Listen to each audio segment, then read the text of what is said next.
Hello, my name is Jamelza Jones and I work at 5 Senses Coffee, and today I'm going to tell you a little bit about coffee competitions.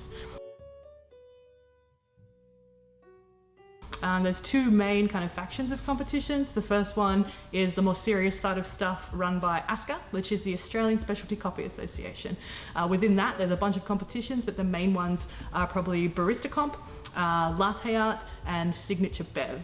That means signature beverage, and it's kind of like what a chef has in a restaurant where he has a signature dish. This signature beverage is just a wacky drink that has coffee as its main ingredient. Some of the other competitions on the more fun side of things are AeroPress, which is a global competition made with one of these guys here.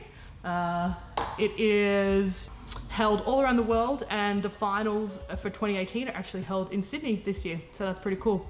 Another kind of fun competition that's happening really soon is a coffee and CrossFit collaboration. So you like make a bunch of coffees, and then you have to go through some obstacles, and then you need to drop the coffees at a judge's table with exceptional customer service.